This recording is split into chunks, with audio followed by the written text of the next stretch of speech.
Human design is form knowledge. It's knowledge of the form, of the body.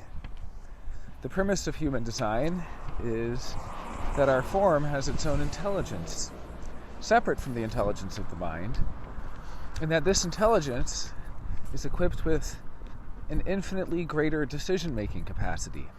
So the purpose of human design is to make decisions with your body.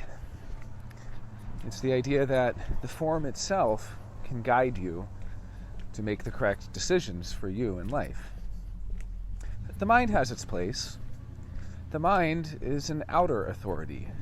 It's outer in the sense that it's for other people. It's for expressing ourselves to others. It's for conveying information. But each of us has an inner authority, which is a bodily intelligence that, when we follow it, it helps us move through life in a way that doesn't generate resistance. There's an idea that there's so much resistance in life. There's so much people pushing back, or, feeling like we're coming up against things. We're hitting up against the same dilemmas. And these are really dilemmas that stem from mental decision making. The mental decision making in human design is called the not self. The not self is everything that isn't you. And the idea is that our whole lives we've been relying on what isn't us. Our conditioning, our upbringing, the pressures from society, from family, from job, from romantic relationships, from friends. And this conditioning it goes deeper than just what we normally would think. Like, normally it's kind of like, I grew up in a certain conditioned way, and then I changed and I got through it. Well, this is more the conditioning. I mean, it is that, but it goes so much deeper than that, because these are our deepest defense mechanisms and strategies for avoiding whatever it is we're avoiding. And there's a different theme that each type will avoid. So as a generator, you're avoiding frustration. Your not-self strategy is, will this help me avoid frustration? How can I avoid frustration? If only then I can avoid frustration. And certain other types, each type has its own theme. But it's a binary. The generator is here to find satisfaction. So just as much as there's the potential for frustration, there's also the potential for satisfaction. If something can frustrate you, it can also satisfy you. And that is the signature of the generator. You can feel it in the frequency they put out when they're satisfied. Everyone in the room can feel it. And equally when they're frustrated. So being a generator, you're here to respond. It's yin, it's not yang. Generators are conditioned to always be go, go, go, to manifest, to make your own destiny, to initiate, to take action. Just do it, If there's a will, there's a way, or, Tennyson or whoever said that. Where there's a will, there's a way, when there's a will. The generator is conditioned so strongly to initiate and to take action and to direct their own life. And they just meet resistance, because the generator is here to respond. It's waiting for life to come to you. I mean, it doesn't mean that you're not doing anything during this time. It's just that, you kind of go into a cafe and you stand there to order your drink. And if you just wait, they're going to ask you what you want. And then you're on the right foot. But if you walk up to them and say, "Excuse me, I'd like to order this," then they're going to be put off. It's going to put people off. The generator is not being themselves when they do that. You walk into a room and you say, "Good morning," well, you're not being yourself. That initiating is not you. People notice when you don't initiate, when you're waiting to respond. You have something you really want to tell someone. You don't tell them. Then they ask you about it. Then you tell them. And the weird thing is, somehow they're going to ask you about it, because generators put it out there in a way people pick up on things subconsciously. So I might know something and I really want to share what I know about and I really want to talk about it. And as long as I can wait and not bring that up in conversation, it'll be so much more powerful when someone asks me. And, it's a spectrum in that sometimes I'm really initiating, like I can tell, and it even annoys me, and I go, why did I do that? Why did I? But, I notice it at least. But other times, I'm patient, I'm calm, I'm ready, I'm responsive. And then something happens and I'm ready to respond to it. So I'm waiting there, ready to respond. So I see someone I really want to talk to, maybe one of my favorite writers, and it's after their book signing, and they're hanging out, and I really want to go up and say, hi, I'm a big fan of your work. But instead, I just kind of stand there, and they walk over to me, and they ask me how I liked it. And then I'm on the good foot. Of course, it doesn't always happen. But that's the thing, is when we enter into this experiment of waiting for life to come to us, of waiting to respond to the things that happen instead of initiating them ourselves or trying to take action, there are more magical little happenings, and we eliminate resistance. We no longer come against this tremendous resistance from other people that happens when we initiate. You have sacral authority. Your inner authority is the Sacral Center. There are 9 centers in human design, and these roughly correspond to chakras, with the idea that we were 7-centered beings, and now we are 9-centered, that we've evolved. We have newer capacities in a sort of rapid evolution that has happened in the last few hundred years, really starting in the 1700s. But that's a story for a different day. The Sacral Center is a center that we have shared with the 7-centered beings who came before us and the 5-centered beings.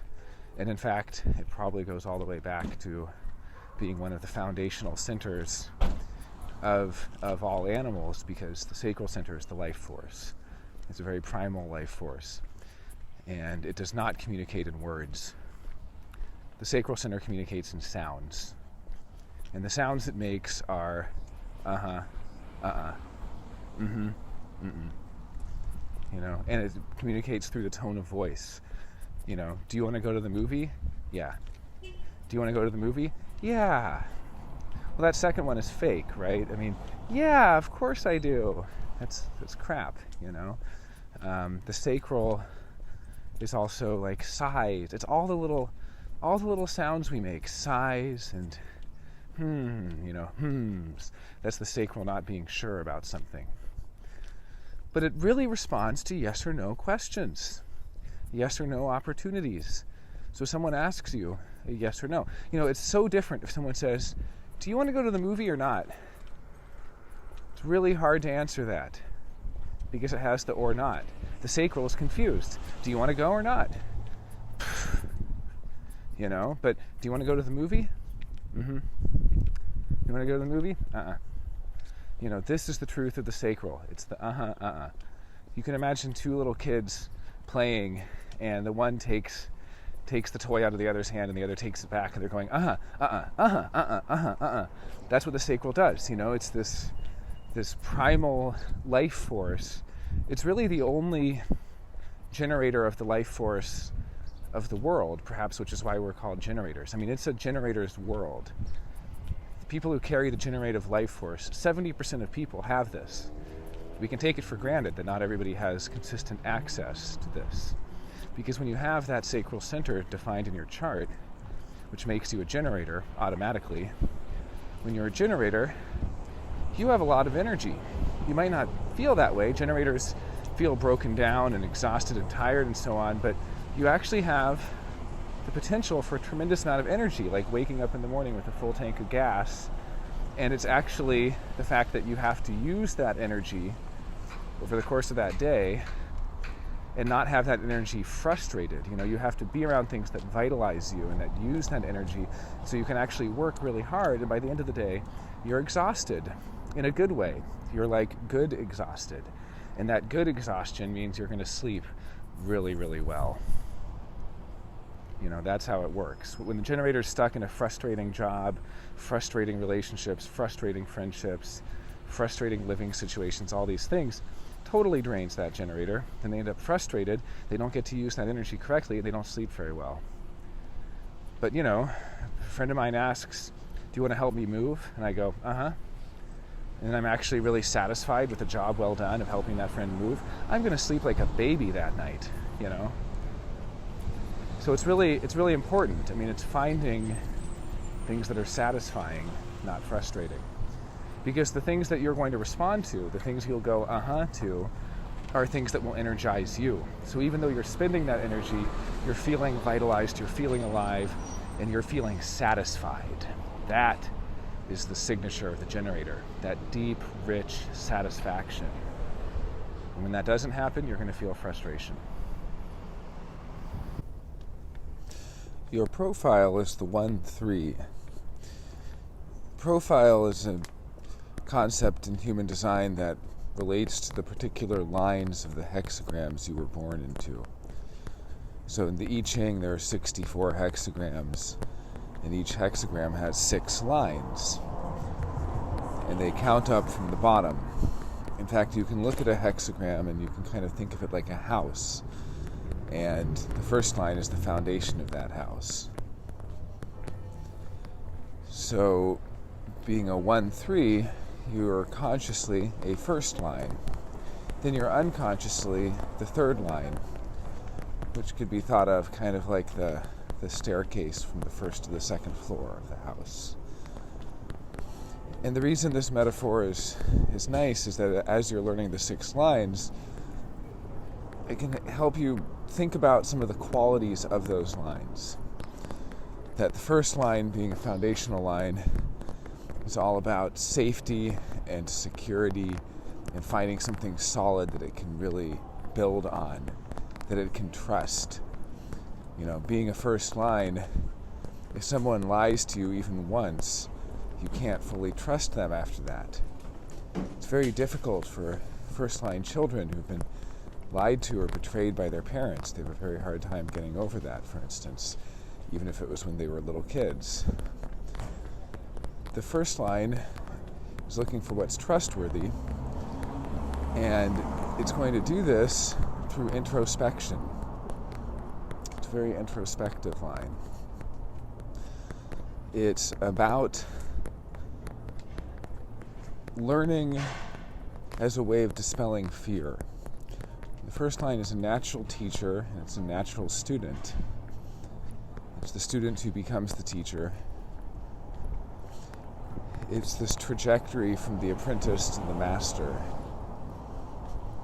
And so the first line is going to go through all of the steps to achieve mastery, to become an authority.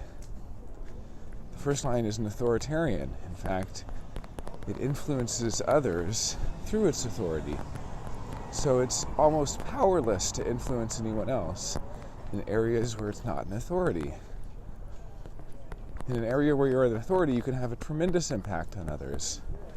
But if they ask you about something, or you offer something that you don't have that strong foundation in, it's not going to affect them. But the first line isn't really here to influence others anyway. It's here to find its own safety, to find its own security, its own solid foundation, to pursue its own journey or destiny, or however you want to look at it, its own trajectory. And the first line is going to align itself with masters. It's fine being an apprentice. It's very humble in this way. Some of the other lines aren't like this. The second line isn't like this, for instance. It never wants to learn from anyone. It has no interest in learning from people. It has no interest in studying or researching or modeling someone who's come before. And it doesn't know its place. It doesn't enjoy that hierarchy. But the first line appreciates hierarchy. And it's funny because there's so much anti-hierarchy stuff in contemporary thought. postmodern, continental thought and all of these things. But the truth is, some people work well in hierarchy and others don't, and there's different phases, I suppose you could say. And the first line phase, this fundamental phase, is very much about hierarchy, and it's very humble in that sense. Hierarchy is humble. It's not humble to say, I know more than the teacher, if you don't. It is humble to know your place. And the first line knows its place, and it's actually very accurate about its strengths and weaknesses. The first line can say, I'm really not good in this area, and it's actually true. And then they can say, oh, but that person's, not good in that area. I know more than them about this, and so on. And so the first line is like accurate and correct in its introspections and where it's strong and where it's weak. And it's humble because it's willing to admit that it's weak in certain areas so that it can align with people who are strong in those areas. And this is how we learn. This is an evolutionary trait, It's how do we evolve? How do we survive as a species? By pairing strong and weak with strong. If we pair the weak with the weak, or the strong with the strong, it does not work. For optimal survival of the species, we need to pair strong and weak together. So the first line knows this. So there's a lot of deep insight into the foundational processes of the human species just by studying how these lines work. At a personal level, it's going to affect, in some ways, the personality, or it's often compared to a costume, the line being somewhat like a costume that you wear. So in that sense, it's almost a persona, a mask, or a role that you might play. But we can also learn a lot about the human species. So the first line is the pursuer or the pursued. It has a fundamental mode of bonding where it's either pursuing others or it's being pursued by others. And it typically wants to be one or the other, depending on who that other is. And so part of the deconditioning process of human design is realizing we don't always get to be one or the other. Sometimes we're the teacher, sometimes we're the student. Sometimes we're pursuer, sometimes we're pursued. But it's something to realize that first line process is getting at these fundamentals where how it bonds with the other is going to be very much based on the notion of pursuit, of chasing and of hunting. So the second line, that's the gatherer. The first line hunts or is hunted. And it usually wants to be the hunter. So there are some interesting dichotomies in profile. When you're studying profile, you're looking at the 6 lines of the I Ching, as I mentioned. And you're looking at particular hexagrams, and there are many nuances. But one of the interesting things that strikes one right away is that there are 2 lines to the profile, and that these 2 lines are in tension with each other. There's a tension between the 2 lines. And this is true for all profiles. Well, the 1-3 is the first profile. It's the very first one in the sequence. The profiles move up through the lines. You have 2nd line, 3rd line, 4th, 5th, and 6th line profiles. Then it moves back to the 1st line profile of the next hexagram. Well, what you notice is something really profound, which is that it's kind of like there's some very interesting things in I Ching and the hexagrams where you get really unusual tensions. And in this case, it's the tension between the 1st and the 3rd line, which is itself the foundational line, or the foundational profile. So the 1st line is all about order. It's about control. It's about safety and security. It's about dispelling fear. It's wanting to be free from the fear of the unknown by learning. So it tells us that the very beginning of the human survival process was the ability to learn, the ability to teach. Don't go that way. That's where the mountain lion lives. Be careful down there. There's snakes. Being able to teach each other, to convey each other information, and then being deeply afraid of the unknown and inherently insecure, and wanting to learn as a way to gain security and to know, so that we can dispel fear. If all fear is fundamentally fear of the unknown, then what do you do to get rid of fear? You learn. So this foundational first line combined with the third line, which is the anarchist. It's the martyr. Excuse me. The third line is chaotic. It thrives in chaos. It thrives in change. The third line only feels alive when things are in flux. So you have this inherent tension in the 1-3. You have this foundational, primary, first line, conscious, which is what they identify with, which is what people say, this is me. Then this other part of you that is your unconscious that just kind of demands you do things, but it can be ignored, or it's not really identified with. It works autonomously. It's a part of you that wants something else that the conscious part rejects or doesn't identify with. So the conscious part wants stability. It wants something to be stable. It wants, to apprentice under a master. It wants a certain amount of control. It wants to have stable working life, working situation, stable relationships, stability in all areas. But the anarchist part wants to throw it all away and hit the road and never come back. Burn it all to the ground. And because the anarchist part is working autonomously, it can periodically blindside you. The unconscious always blindsides. I have a first line unconscious, and so I'm sometimes blindsided by how much I actually need stability. But in the case of the 1-3, they're going to be blindsided by how much they need chaos, how much they feel alive with a certain amount of chaos and change.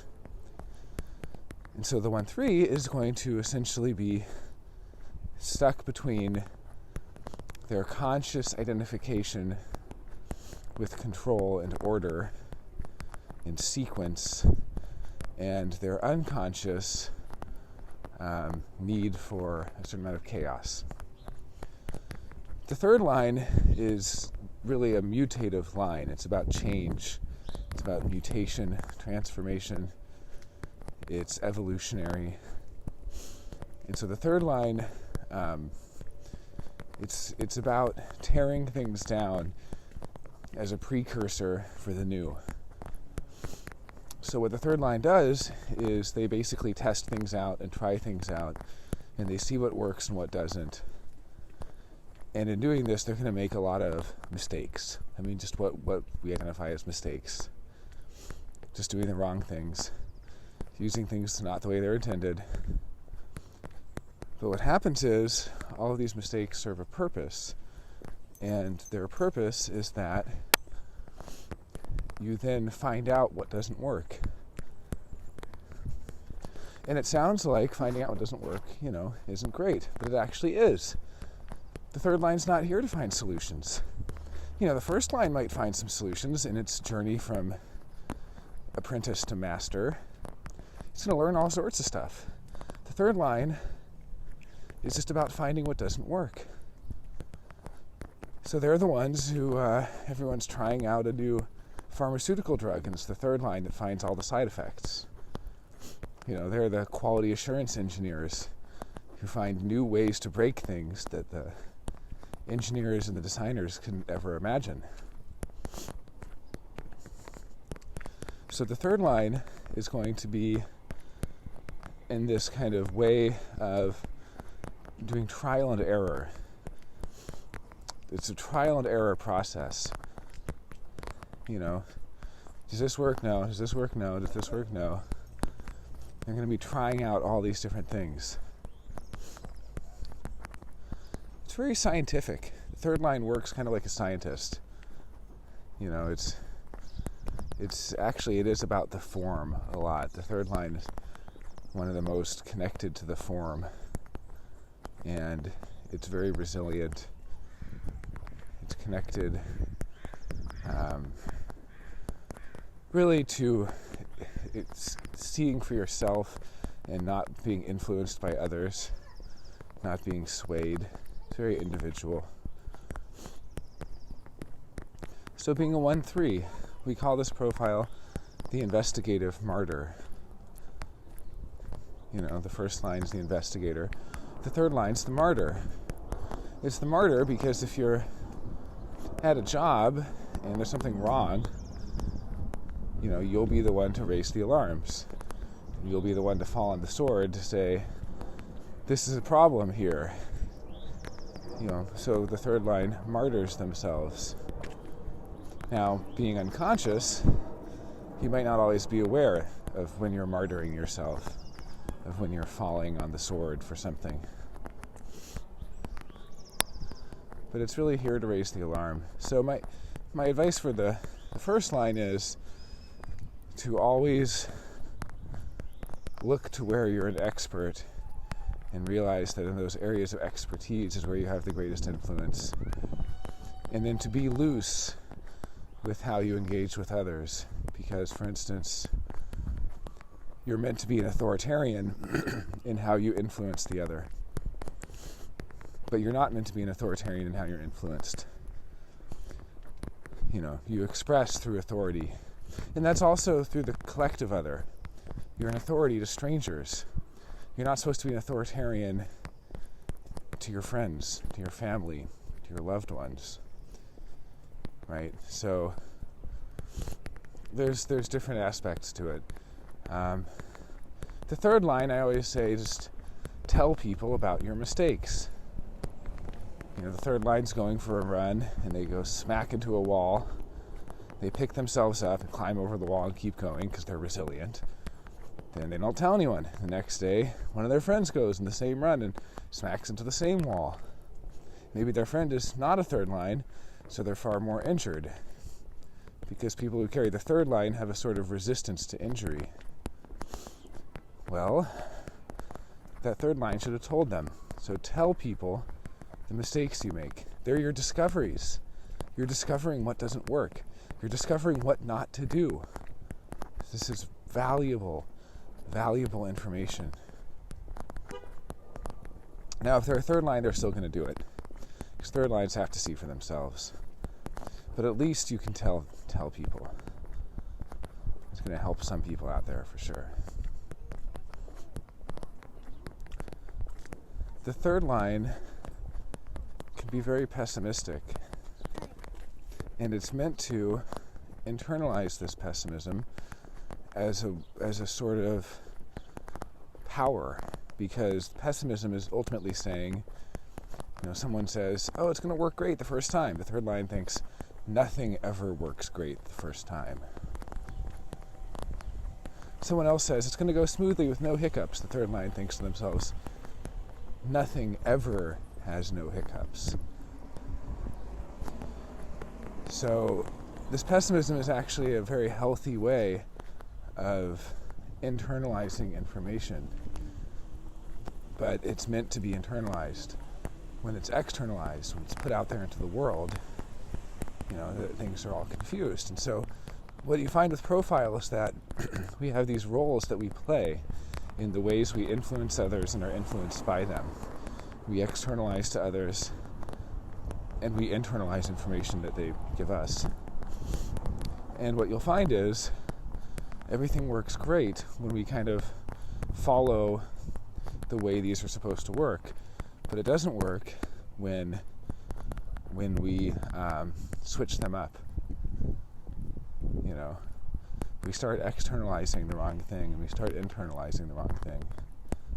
And the third line's out there externalizing pessimism. The first line is internalizing authority. Well, in the sense of authoritarian ideas. So the 1-3, the Investigative Martyr, it's really here to be introspective, to get to the bottom of things, to build a solid foundation, to move from apprentice to master, while it has an anarchist side that's going to burn things down to the ground and build them back up, that's going to periodically experience great upheaval. It's torn between the part of it that wants the stability and the solidity of commitment, of long-term connections, and the third line, which has a theme of bond is made and broken, of, a relationship is only alive if it's continually changing. So there's a tension between the two. But it's out of that creative tension that the individual can express themselves to others, can influence others and be influenced by them.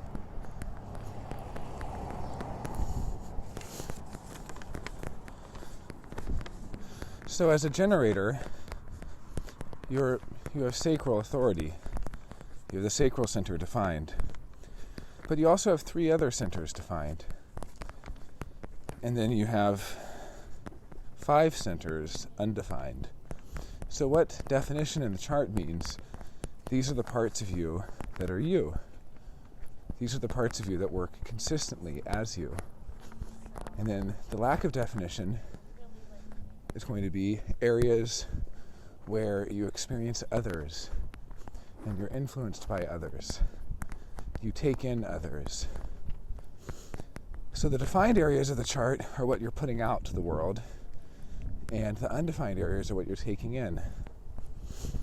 Now, what's interesting about this is I can describe your defined areas. I can describe that, but it's kind of hard to see. It's hard to see because you are it. You live it. It's a fish in water. I can describe some of your channels, for instance, and you might recognize, for instance, you have the 15-5. Well, the 15-5 hates being on anyone else's schedule. Sometimes they're an hour early, sometimes they're 5 hours late. They're constantly on their own clock, and they just cannot stand to be forced to be on somebody else's time frame.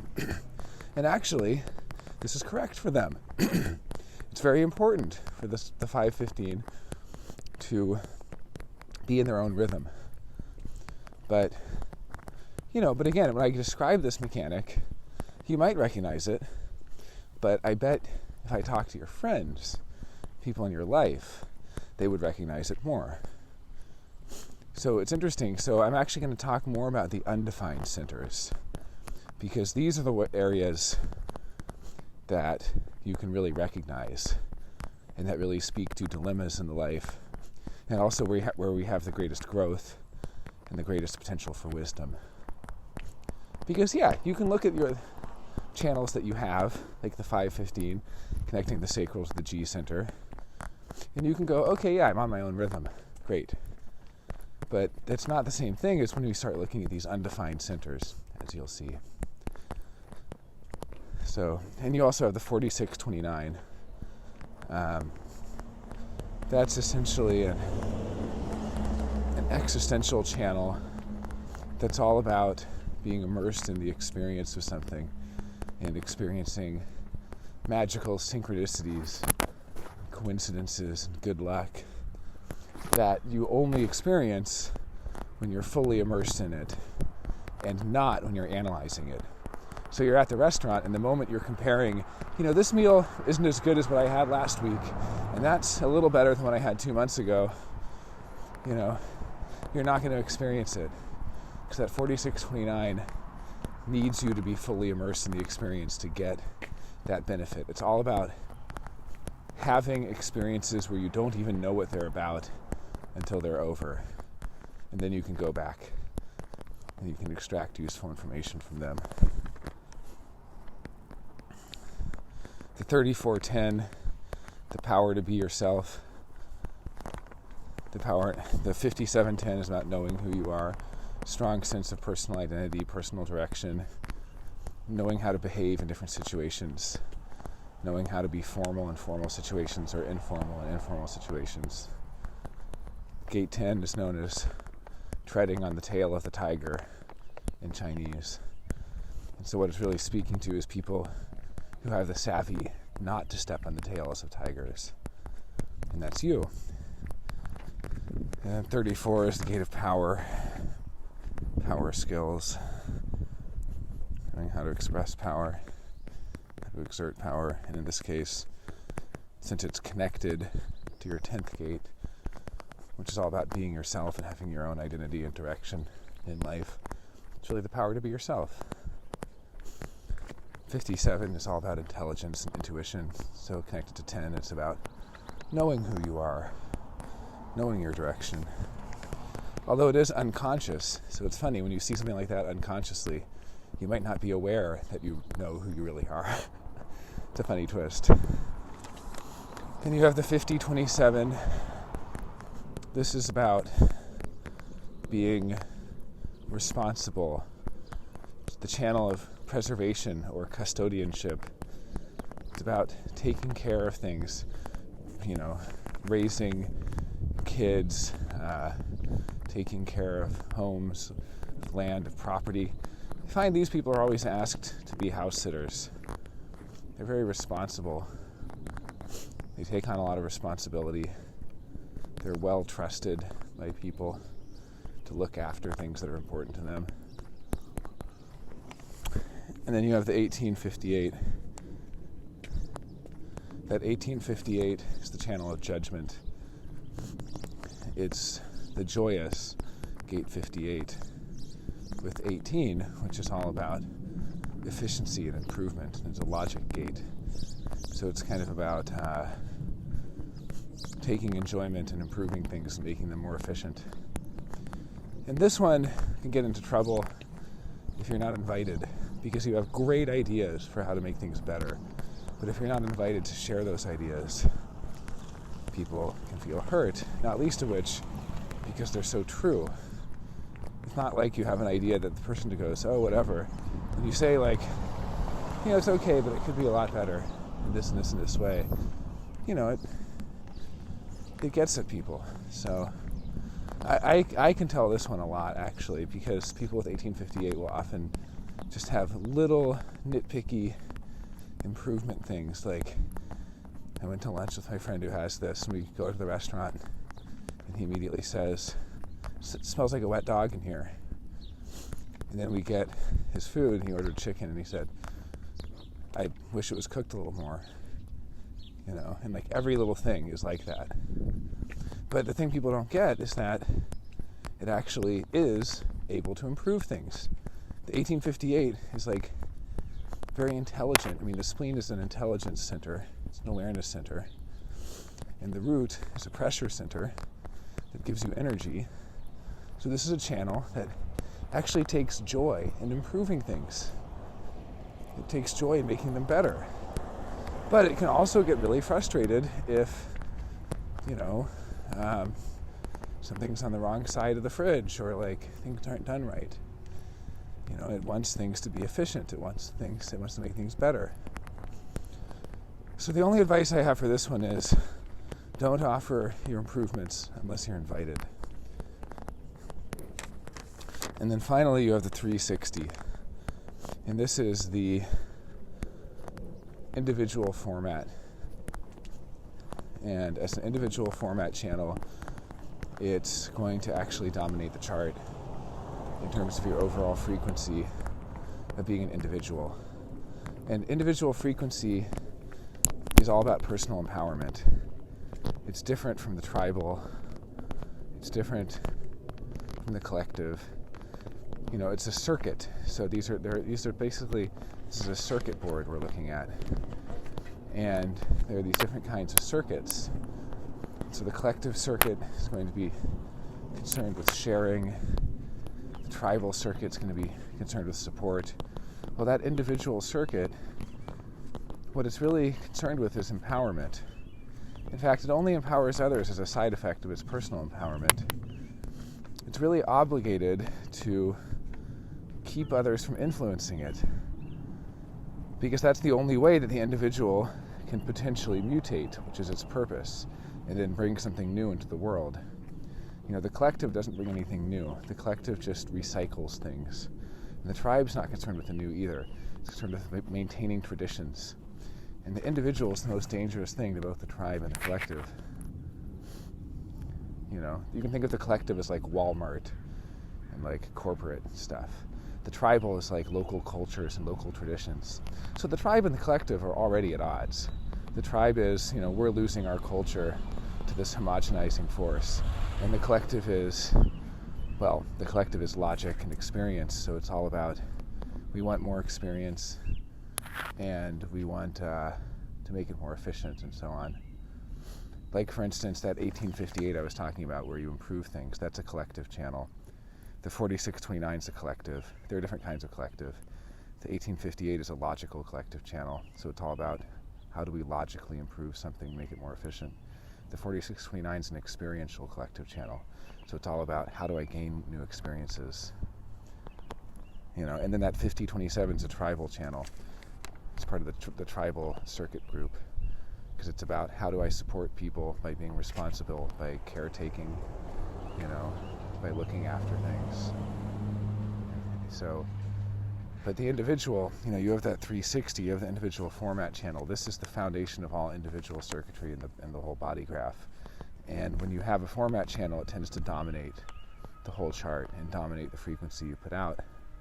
And so overall, above and beyond all else, you are an individual. Being an individual, there's a little bit of a freak to genius thing. You're either going to be considered a freak because you don't fit in with the tribe, or because you aren't able to connect with the collective in that way, although your tribal and collective channels certainly help in this regard, or you're going to be considered a genius because you're bringing new things into the world. So it's really the individuals who tend to do the great creative works. I look at someone like David Lynch, who literally only has the 360, this individual format channel that you have. That's the only channel he has. He has no other channels. And so much of what he's about is just this pure individuality. And people are mad at him when he doesn't do what he's supposed to do. What's the individual supposed to do? Keep others from interfering with them. Keep others from tampering with what they're doing. Well, he did that fine for the first season of Twin Peaks. Then for the second season, everyone was disappointed because David Lynch was not able to keep others from tampering or interfering. Then when he did the 25-year later third season, everyone was overjoyed because he had complete artistic control, because he'd walk off the set if he felt that he had to compromise in any way. So the individual is here to keep others from interfering with them. It's obligated to do that. And people get mad if someone doesn't fulfill their obligations. The tribe is obligated to support. If someone has tribal circuitry, others feel it in the frequency. This is a supportive person. They're obligated to support. And if they don't support, you're really hurt by that, And if you're collective, you're obligated to share. People pick up on that. This is someone I could share experiences with. This is someone who will share tips and ideas and opinions and all sorts of things with me. Formulas, how to make things more efficient, all that. But, when you're individual, you don't have to support or share. You just have to stay empowered. And when you're empowered, it empowers others because they see that you're being yourself. And that's a really powerful thing for everyone, to know that it's okay to be yourself. So next, we'll look at the Undefined Centers. I just wanted to give an overview of the channels that you have in your chart, some of the ways that your chart is wired up. But as I said, these characteristics that you yourself possess are not really where the juice is in terms of the dilemmas in life, and thus the potentials for the greatest growth and the greatest wisdom, which comes through the open centers.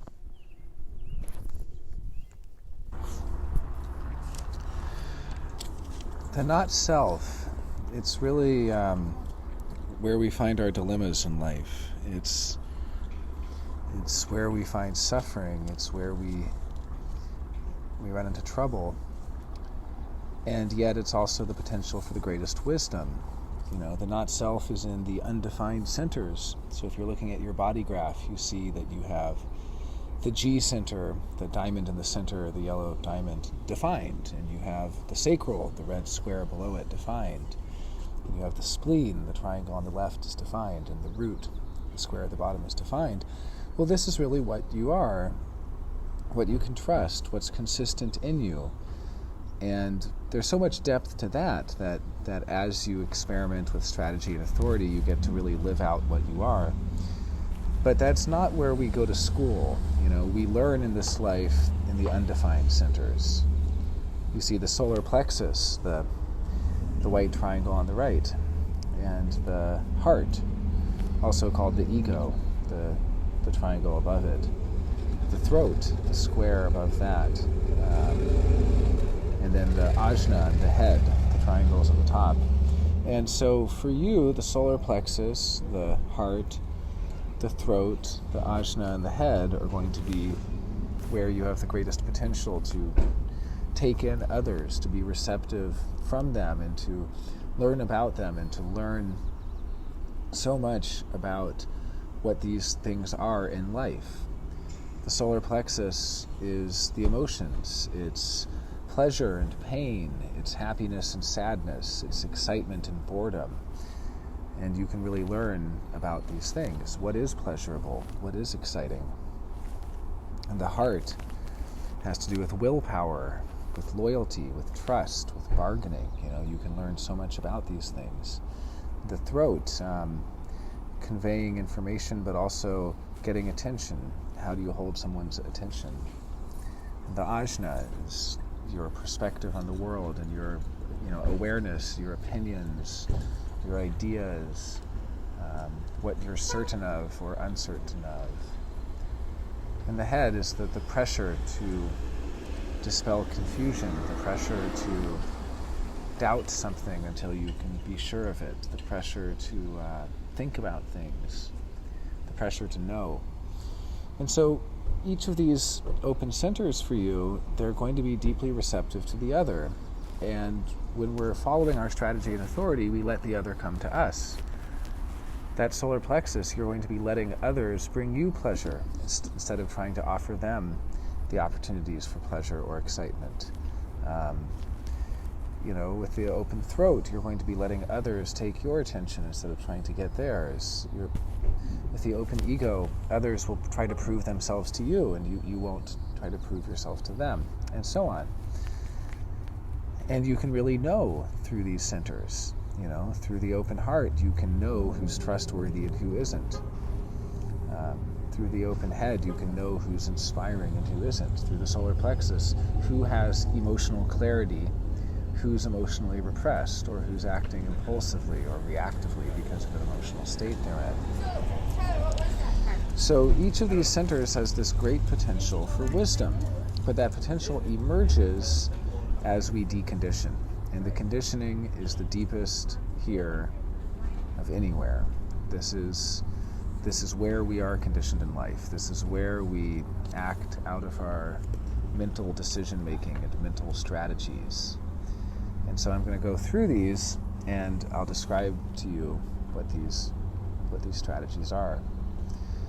So starting with the solar plexus, this is about emotions. And with an open solar plexus, you're going to amplify others' emotional states. You're going to be highly empathic in the sense that you will take in their emotional content. And if they're excited, you'll be even more excited. If they're bored, you'll be even more bored. If they're happy, you'll be happier. If they're up, you'll be up higher. And if they're down, you'll be lower than their downness. And in each of these cases, this is an amplification that occurs when we identify with it and think that this is me, and when you disidentify and when you realize it's the other person that you're feeling, when you're feeling that way, that actually frees you up to watch and observe and maybe even savor those emotions while realizing they're not you. So that solar plexus, it has a mental decision-making strategy of avoiding confrontation and avoiding truth, because confronting someone or revealing painful truths, it has a way of evoking emotional responses. And so the not self here is about, I don't want to rock the boat. I don't want to bring that up. I'm just going to sweep that under the rug. I'm just going to let sleeping dogs lie. I'm not going to bring that up. And it's not hard confronting certain people, but it's really hard if you're confronting a close friend, someone you love, someone you care about, a family member, confronting a coworker or a boss or an employee or a teacher or a student or someone that you have a close relationship with, or some sort of relationship where you don't want to disappoint them. You don't want them to see a certain side of you. So that solar plexus is going to be avoiding confrontations that might generate a large emotional wave in the other person. It's wanting to keep things calm. It's wanting to keep things even keel. And it has to do with the other. It has to do with the way you see others. There's going to be a feeling of they can't handle the truth. I'm doing this for their benefit. I'm not going to tell them because, it's for their own good. They couldn't handle it. And maybe even I won't show them that side of me. The thing about the open solar plexus, it keeps people at arm's length.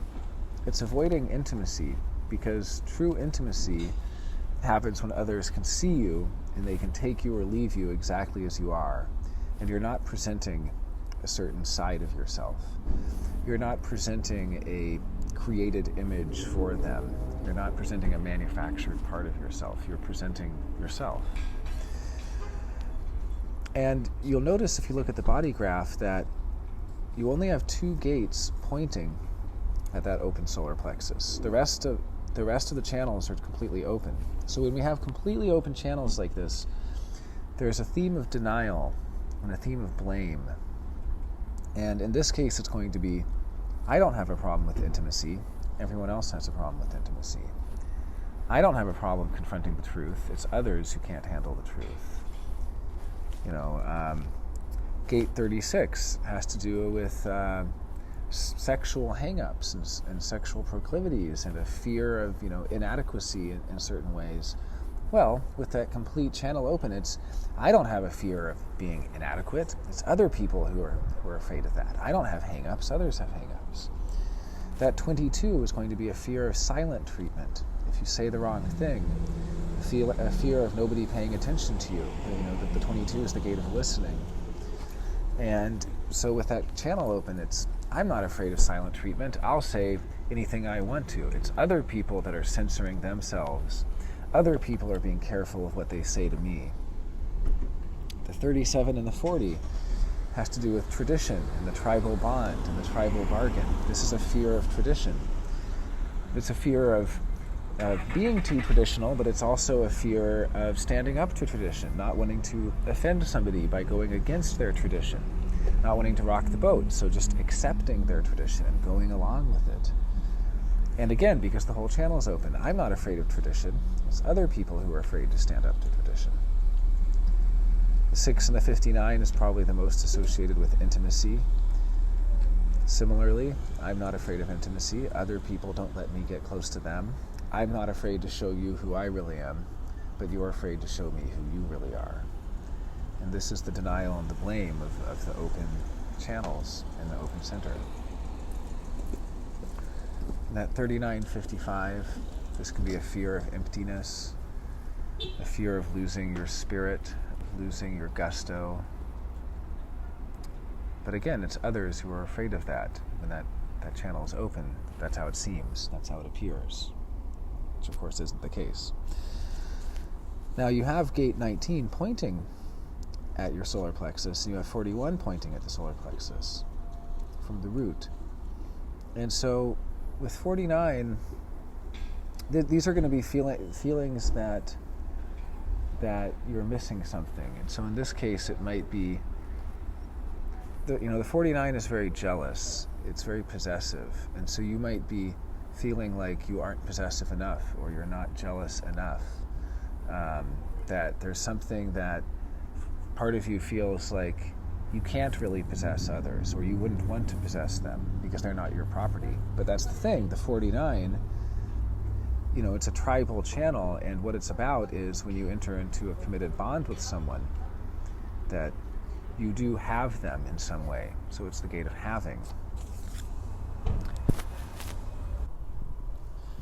Gate 30 is the fear of fate. It's the fear that if you really open yourself up and get close to someone, that the fates will intervene, that something will happen that will pull you apart. And all of these fears of the solar plexus, the dilemmas around it, they can be transformed into wisdom. So keep in mind that this is all a binary. When I talk about the not-self themes of the Undefined Centers, it can sound overly negative. The solar plexus, afraid of confrontation, afraid of truth, shame, vulnerability, afraid to be vulnerable, the shame of not wanting people to see who you really are, being ashamed or embarrassed about things. All of this is part of it, the fear of confrontation and truth. But that's not the whole story, because this also gives you deep wisdom about each of these themes. You can learn and become aware of what true intimacy is. You can learn all about vulnerability. You can learn all about truth and what it means to be authentic. So just as the not-self theme is inauthentic, it's avoiding, it's pretending to be something it isn't because it wants to be palatable to others. It wants to be accepted. It doesn't want to rock the boat. It doesn't think they can handle the raw truth. It's walking on eggshells and things like that.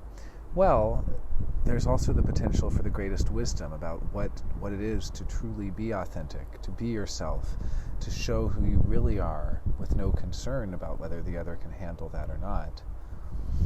And so each of these open centers are really the potentials for the deepest wisdom we have in this life. They're windows. They're windows into the world. They're how we see other people. And it's really only when we're making mental decisions that these windows are cloudy. It's when we're making mental decisions that the open centers amplify and they distort. The undefined solar plexus is empathic. It can have the deepest empathy for others because it takes them in so fully. It's really the point of human design is to give control over from the mind to the inner authority. So the more you're trusting your sacral center to make decisions, the less your mind feels responsible for making decisions, and the less it's going to make decisions based on a mental strategy of avoiding confrontation and truth. But as long as the mind is in control, it's going to be feeding you a line about, I can avoid frustration as long as I just don't rock the boat. I can avoid frustration as long as I keep people at arm's length. If only the fates didn't intervene, then I would avoid frustration, and all of these themes. So the solar plexus, it affects how we see others deeply, but it's less to do with ourselves. At the core of how you feel about yourself from a mental perspective is going to be the undefined ego. The ego, also called the heart, is that small triangle above the solar plexus with the 26, the 51, the 21, and the 40. And just as the solar plexus has the potential to distort how you see others and therefore censor yourself so you don't offend them, the ego has a deep distortion in how it sees itself. And essentially the undefined ego is always trying to prove itself. It has a not-self theme of trying to prove it's worthy.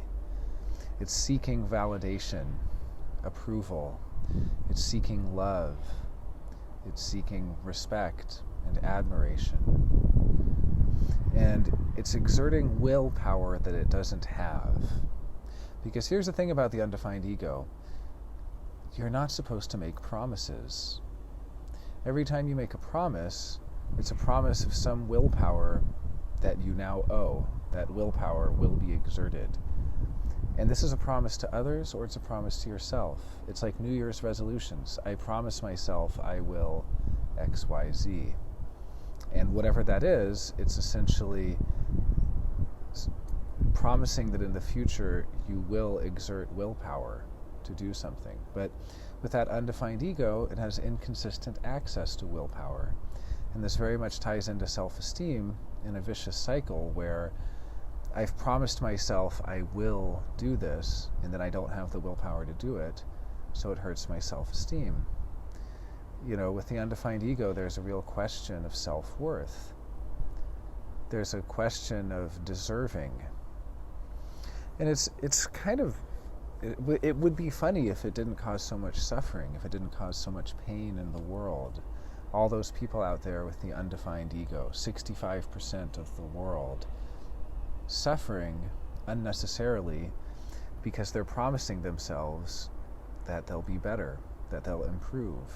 They're trying to prove to themselves and prove to others that they're worthy, that they're deserving. And the twist is that it feels like it doesn't deserve, but that doesn't deserve can be interpreted in two different ways, and it waffles between the two. For instance, good things happen, and you feel, I don't deserve this. What did I do to deserve this? You know, I'm unworthy. Why am I having these good things happen to me? I'm not worthy of these nice things. I don't deserve this. But then bad things happen, and it equally feels, I don't deserve this. I deserve better. You know, and so that undefined ego is going to be waffling between the two meanings of not deserving. And the thing is, you do deserve, and you are worthy, and you are valuable and valid, and all of these things, but the undefined ego is going to feel like it always has to improve. Like, I will be worthy when I improve. I will be valuable when I improve, when I make myself better. So it has a theme not only of proving, but of improving, of continually trying to improve. Now, when I talk about these things, I don't mean to talk about them flippantly or lightly, because this undefined ego is the foundation of the not self. It's the deepest, deepest foundation. I mean, this is going even deeper than that undefined solar plexus theme of keeping people at arm's length and not showing them who you really are. And of course, these themes tie together. I'm going to prove to you how good I am at not rocking the boat. I can avoid frustration as long as I can prove that I won't rock the boat. I can improve myself and get better at being more accommodating to others. You know, and this is the mental decision making. So again, human design is about taking away the power of the mind from its ability to make decisions for the form. Because the form is your body. The form has its own decision-making process.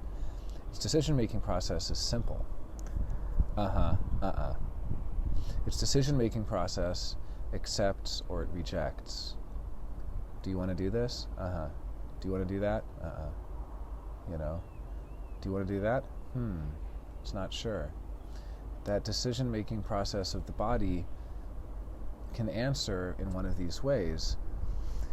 But the mind is going to be thinking, well, maybe I do want to do that, but I can't let them know I want that, because what would they think of me? And I have to prove to them, the things the undefined ego tries to prove. It tries to prove it has stamina. It tries to prove it's in control. It tries to prove how brave it is. It tries to prove it has the nerve and the guts. It tries to prove it has the capacity. It tries to prove how loyal it is, how trustworthy it is. So when I'm talking about the undefined ego and its not self themes, these are truly at the core not only of your own mental decision-making strategy that will pull you away from your true inner authority, your sacral authority, but this is the not self of the world. 65% of the world has undefined ego, and its impact is gigantic. I cannot overstate the impact of the majority of the world going around trying to prove themselves, feeling unworthy, trying to get better. You're always welcome to come in. And so in your particular case, your ego has gate 51 defined. Gate 51 is the gate of courage, of bravery, of jumping into the unknown. It's the gate of shock, of experiencing shocking things happening to you, of being an agent of shock to others, saying shocking things to them, being provocative, saying things that unsettle them. But what happens when you have a defined gate in an undefined center is that this becomes the goal of that center. So here we have the basic formula of the generator. I'm trying to avoid frustration. We have the theme of the undefined ego, trying to prove itself. And then we have gate 51, which is about jumping into the unknown, about having courage, about being brave, about essentially proving itself through its bravery. So I'll jump into the unknown and prove how brave I am, and then I can avoid frustration. I can only avoid frustration if I'm not scared, if I have the bravery or the courage to jump into the unknown. You know, these are the kind of themes that you get with this. Feeling like you have to do this thing or else you're going to experience frustration. I have to get better at overcoming my fear of the unknown, jumping headfirst into things. And the thing about the ego is not the spleen. The spleen is the center of intelligence. The ego is not an awareness center. It has nothing to do with awareness. You know, when I think of 51, I think of like the soldier. All the soldiers are standing on one side of the battlefield and all the soldiers are on the other side of the battlefield. And somebody starts shooting first. That's the 51. That channel, that 2551, is the channel of being first. It's competitive. I mean, it brings it out of other people more than anything. You know, I talk to people who have 2551 and they say, I'm not competitive. And I say, but everybody else is always competing with you, right? And they're like, yeah. Because it brings it out of them. But in any case, that 51, that bravery, that courage, it's really about having guts. It's like, I have the guts to do this. I have the guts, you know, no guts, no glory. And so, when you have that gate defined, as you have in the undefined ego, really, we're getting to the core, the fundamental theme of the not-self decision-making process. I mean, this is underneath everything else. Underneath the undefined solar plexus theme of avoiding confrontation and truth, underneath the ajna theme of pretending to be certain or trying to be certain, underneath the undefined head theme of thinking about things that don't matter, and that the least impactful and thus the surface theme of the undefined throat, trying to attract attention. But all of those are built on this fundamental core of I have to be brave. I have to have guts. I have to jump into experiences without knowing what they are. I have to prove myself, to prove that I have guts. And then all the other channels are open, completely open. That 4426, completely open. You know, I don't have a problem selling myself, everyone else does. That 26 is the classic salesperson, the classic shill. The 26 is known for kind of, the first thing it says is always going to be what it thinks the other person wants to hear. So, you know, I don't suck up to people, everyone else is always sucking up to people. that 21:45 completely open. Well, the 21 is the gate of control. It has to be in control. So here we have a theme of, I don't care about control. Everyone else is too controlling. You know? I don't feel like my life is out of control. Everyone else feels like their life is out of control. And then one of the oddest ones for me, which I know quite well, as I also have it, is the 40:37 when it's completely open. The 40 is all about trust and loyalty. Just like I was saying, you have undefined ego. Don't make promises. I know it sounds crazy. Well, how is anyone going to trust you? They'll trust your sacral. If they say, do you want to do that? And you go, uh-huh. They'll trust that, because that single uh-huh will carry more force than all your promises combined. You know? Because it's real. Because it comes from a real place within you. It's a real sacral it's a real sacral affirmation compared to all the promises. I promise you I'll do this. I promise you I won't do that. I promise you all the, promises put stress on your heart. Physical stress. Promises affect your stomach. It's called the heart center, but it actually includes other bodily organs as well, and its connotation. Like gate 26 is the T cells, gate 40 is the stomach, and so on. Although of course it does affect the physical heart as well. So yeah, when you make promises, that's putting this tremendous stress on you physically. That's what's amazing about this. And so when you don't make promises, you're actually being healthier as a person. So that 40, gate 40, is all about trust. And it's all about the tribal bond. It's a tribal channel, the 40:37. And it's about bargains. Well, you have undefined ego. You're not supposed to bargain. You don't need to bargain. I'll do this for you if you do that for me. The I will. The words I will should never be in your, vocabulary if you can help it, because I will do this for you if you will do that for me. This is the bargain, and it's all about bargaining with others and coming to arrangements with them. And, with undefined ego, it's more like, take me or leave me, this is who I am. That's the way you're designed to be. You're not designed to bargain. People who have defined ego, sure, that's great for them. That 35% of humanity that has a defined ego, that has consistent access to their willpower, that's great. But for you, you don't need to make promises. You don't have to bargain with people. You can move through the world without encountering all this resistance and with all these difficulties if you just don't make promises. And you'd be amazed how easy it is. It sounds impossible, but it's actually really easy. But yeah, with that 40:37, this is all about trust. This is all about loyalty.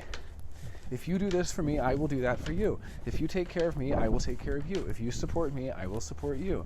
All of these promises that have to do with loyalty and with being trustworthy. And the undefined ego hates when someone says they don't trust it. I don't trust you. That's such a hurtful thing to say to the undefined ego. Because then they'll respond, well, I'll prove to you that I'm trustworthy. I'll promise you that I can prove to you how trustworthy I am. You see how these themes work, right? There's a real feeling of, I'm not a worthy person unless others trust me, unless I can trust myself. But with that whole channel open, we get the theme of denial and blame. So instead of, there's something wrong with me, I'm not trustworthy, it becomes, there's something wrong with everyone else. They aren't trustworthy.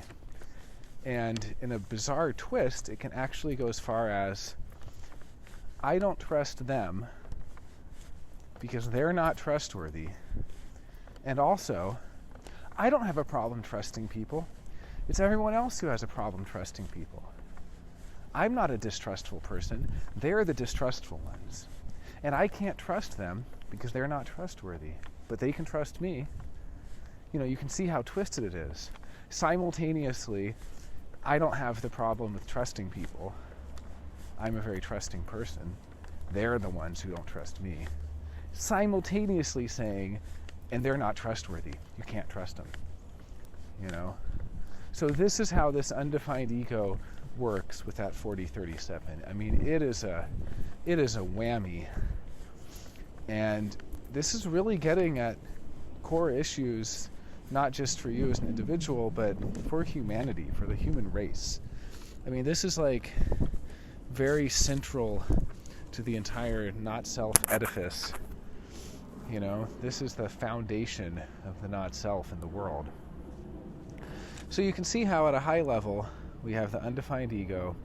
Its theme is trying to prove things. The question to ask yourself, do I have something to prove? Do I think I have something to prove? And then built on top of that, we have the solar plexus. The question there would be, am I avoiding confrontation and truth? And you'll know if you are, because you'll be really nervous about it. Nervousness comes from the solar plexus. You'll be really nervous about having to have that talk with that person. And you'll be so relieved when that talk is over. That's how you can tell.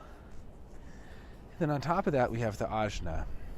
The ajna is the triangle second from the top. The undefined ajna is trying to be certain. It's pretending to be certain. It has to be certain. It's, it cares that it's right. It wants to be right. It wants to be sure of things. It hates being caught out, being wrong about something. And then you have the undefined head, which is a mental pressure to solve things, to try to answer people's questions, to solve their problems, to figure things out. I have a mantra for you. This is the mantra for the undefined head, undefined ajna. Don't know, don't care. You don't have to tell people this, but they come to you and they say, oh, I'm planning a trip to Australia, but I couldn't figure out how to get my visa to this and this. Don't know, don't care. The thing is, because by default, the not self theme is going to, you're going to come to them with some random thing that you have no idea what to do. Someone's having a problem, and they have a problem about something you've never even heard of in your entire life, and you're immediately going to start thinking about how to solve that problem. And you don't know how to solve that problem. You don't even care about solving that problem. You don't know and you don't care, but that not self is going to try to make their problem your problem. They have a question, and you're going to think really hard about that answer. They're confused, and you're going to think really hard to try to help them reach clarity, right? This is the mental pressure of the undefined head. There are two pressure centers, the head and the root. You have defined root, so you're actually very adept at handling pressure, at handling stress. Root stress, that's people trying to get you to hurry up. Is it going to be done Friday? Maybe. Because you have defined root, so you can say that. Someone with undefined root says, oh yeah, it's totally going to be, let me get it done, and they hurry and they hurry and they hurry. But you have defined root, so you're able to withstand that pressure. And so they ask you if it's going to be done, and you say, yeah, maybe, I don't know. And you don't give in to that pressure. You don't go any faster. And also you have a good sense of when to speed up and when to slow down. You can wait to the last minute to do something, get it done right in the nick of time, because you got a good sense about, getting it done, how to get it done in time, without hurrying, and without doing it in advance. Well, it's the same thing with the head, but you're not equipped with a defined head. And again, having these undefined centers is not a bad thing. The undefined center becomes great wisdom. With the undefined head, you can actually tell who's inspiring and who isn't. You can sample other people's inspiration. With the undefined ajna, you can entertain all sorts of worldviews. I mean, you're the definition of open-minded. But part of being open-minded is that you'll be naturally inclined through this not self-decision-making strategy to try to solve other people's problems. When they come to you and they say, how do I do this? You're going to be thinking about it. So the question to ask yourself, am I thinking about things that don't matter? And am I pretending to be certain, or trying to be certain? And you'll see how these all combine, I'm thinking about something that doesn't matter, and I'm trying to be sure about it, I'm trying to be certain about this thing that doesn't matter, so I can prove to you what a good person I am, prove to you how much I care, and so I don't step on your toes and don't offend you so you'll trust me, ultimately so I can avoid frustration. And I'm seeking all this love and validation and approval, and I don't want to be vulnerable, and I don't want to be, I want to keep you at arm's reach. I don't want you to see who I really am. So I'm going to put on this big show about how hard I'm thinking about your problem to try to help you solve your problem. You can see how these all combine. This becomes this entire mental head trip of the not self decision-making strategy. And it's, what's amazing to me about human design is that not everybody does this. I have open head, I have open ajna. I thought everybody did this stuff. And I read about it and I go, wow, But then there's other things, that's what's interesting. It's really telling you what your particular self is and what your particular not self is. Like, you have defined root. You're not always in a hurry. You can withstand a bit of pressure. Some people, the second you encourage them to hurry up on something, they're just off, and they can't relax until it's done, and they can't, I'm taking a long lunch with a deadline looming. I have defined root also, so it's really interesting to see. You and I both have defined root and undefined head, so there'll be a deadline looming, and we'll be taking a long lunch, and no big deal. But somebody comes to us with a problem they're having, and we're going to start thinking about it, and thinking, trying to get rid of that mental pressure. Trying to figure it out, to come up with a good answer. So, finally, you have the undefined throat. And this is like the least impactful, but also what everyone else is going to see. So that's what's interesting. Nobody sees that undefined ego. Nobody sees deep down within that need to prove yourself, that the feelings of not having self-worth consistently there, and asking, am I worthy, and how do I improve, and how do I get better, and all of this stuff, which, newsflash, you're totally fine. You don't have to improve anything. You're great. We all are, but, we're designed the way we're designed. We just are, but there's this feeling of having to fix it and make it better and all that stuff. But nobody sees that. They're going to see the undefined throat. And the undefined throat feels invisible. It feels unheard. It feels ignored. So it's trying to get your attention. And it might be trying to get your attention by talking. It might be trying to get your attention by being quiet.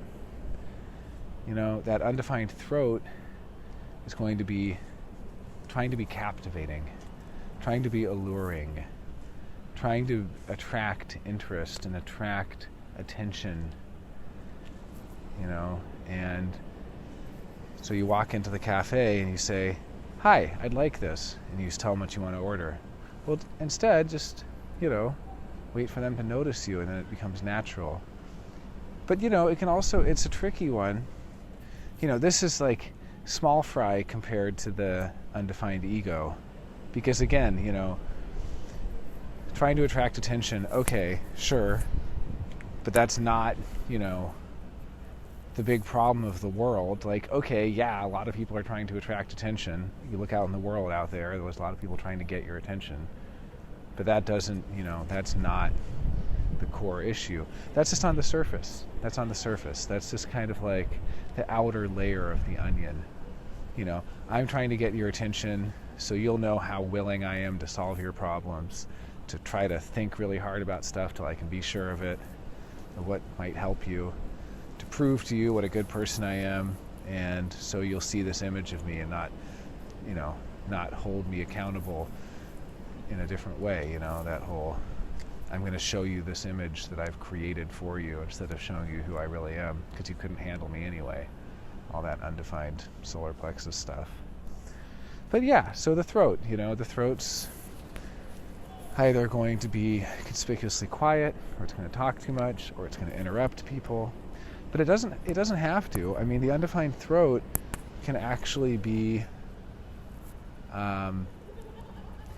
it has a huge range, The undefined throat is flexible. All of these undefined centers are about flexibility, about adaptability, about changeability, and ultimately about becoming wise about these things. You can really know a lot about communication With an undefined throat, you can know who's a good communicator and who's a bad communicator. And more than just good and bad, you can know the million different nuances of different kinds of communication styles. You can talk really quiet, you can talk really loud, you can talk slow, you can talk fast. You have this range of communication. But it is different than the defined throat, and how the defined throat has like a fixed voice that is its voice. So the not self themes, the outermost of that undefined throat, am I trying to attract attention? And then we go a level deeper, we have the head, am I thinking about things that don't matter? Then we have the ajna, am I trying to be or pretending to be certain? Then we have the solar plexus, am I avoiding confrontation and truth? And finally, the ego, am I trying to prove something? And these are going to be, the heads of the hydra, so to speak, that are there to pull you away from trusting your sacral authority. So someone says, do you want to do this? And before you can go, or one of these mental things is going to pop up. One of the heads of the hydra is going to pop up, and it's going to say, oh, don't tell them how you feel about that. You're going to hurt their feelings. Oh, you better prove to them what a good friend you are. You better say yes. Do you want to help me move? Well, yeah, of course I do. I'm a good friend, So that's the thing, it's simple, it's not easy. It's simple because all you have to do is make decisions according to your sacral authority, according to this thing inside of you that's pretty much always there, it's always listening, it's always responding, always access it. It might be easier to access under hypnosis or, during certain times, not others, but it's always there. It's all you got to do. But then there's this mental decision-making process that's been going on your entire life as you've been homogenized and conditioned, that you have to make decisions with your mind. You have to make a pros and cons list. You have to weigh things out. So all I'm doing here by just kind of showing you this blueprint is basically just giving the mind something to notice, something to recognize, so that when you notice yourself thinking about something that doesn't really matter to you, or you notice yourself trying to prove something, trying to prove someone right or prove them wrong, or you notice yourself avoiding a painful conversation, potentially painful, usually ends up to be fine actually, but in all of these cases you can notice that, and you can kind of just take a breath and go, okay, I see that, I'm aware of it. You don't really have to do anything. I think noticing it is it. I mean, even the same with the sacral. It's not like you go, all right, I'm going to use my sacral to make decisions. No, you just, like, someone asks you a question and you just go like, and you notice that it just came so natural and spontaneous, and you go, okay, that was real. I really do want to do that. And someone else asks you a question, you go, yeah. And then you're like, wait, why did my voice change? Why did I not feel something like in my body that responded, So that's really all it is. I mean, this is the core of human design. Everything else is there to, maybe, I guess we could say, alleviate some of the suspicion of the mind, because the mind is just so suspicious of it. Well, to be fair, something that is taking away its power. I mean, the mind is being, essentially dethroned. It's having its power stripped from it. And that can be terrifying, because someone says, well, what happens if, someone asks me if I want to be a whale fisher in Alaska and harvest whale blubber? And I go, well, yeah, do it, What happens if someone asks me if I want to be a professional skydiver and I'm terrified of skydiving? And I go, well, then do it. That's the thing. You have people who are vegetarian their whole lives, or vegetarian for 20 years, and they start experimenting with sacral, and someone says, do you want to eat this hamburger? And they go, well, they should eat the hamburger because, their body decided yes. It's the mind that's saying no. And so that's the experiment, and it's a radical experiment. I mean, I'll admit, it's a radical experiment. It's kind of terrifying. Like, is my body ethical? Is it going to make decisions that are ethical? Is it going to be healthy? Is it going to be... And the answer is actually, yeah, it's going to do the correct thing. I mean, but you have to find out for yourself. But it's going to be correct for you. In fact, it's the only thing that's correct for you. So, ultimately, there's this tremendous potential for differentiation, to really become who you are, more who you are, like as a unique entity, as a unique being, as your form differentiates, and not some generic and not homogenized. And we're all differentiating. I don't mean to say that people who haven't ever heard of human design before aren't differentiated. It's not like that. It's like we all are. Like, all sorts of life experiences can take you there. You know, you can go through all sorts of experiences that bring you to these ways of deconditioning. Human design just happens to be one where it really lays out a blueprint, a very precise blueprint. And that can help a lot, because it can show you exactly what you can trust, and exactly also what has been essentially conditioned into you. And as far as what that differentiation looks like, human design doesn't have much to say about that. I don't think anyone knows. I don't know. I mean, I don't really know what a person is going to look like when they are living truly as themselves. What does the generator look like when they really follow their sacral authority? Well, that's going to be different depending on each individual person, because we're all individuals. But I do know what it's going to look like when they don't differentiate, and when they stay following that not self mental decision making, because that is the homogenized plane that we live in. I mean, just look out at the world and you see it everywhere. That is the vast, undifferentiated, homogenized world we live in. The one-size-fits-all world that just kind of, you know, everyone's trying to prove themselves and everyone's trying to get attention, and so on and so on and so on.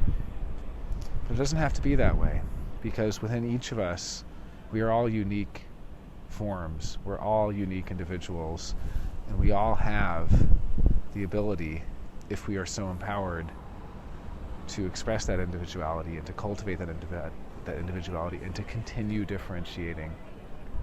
It's not like we stop differentiating at a certain point in our life. I mean, some of us do, but we don't have to. That differentiation can continue, and we become more and more uniquely ourselves. And that's what it's all about. So I thank you for listening, and I'm wishing you all the best in your journey, in this wild experiment, and this unique differentiation that we call life. Thanks for listening.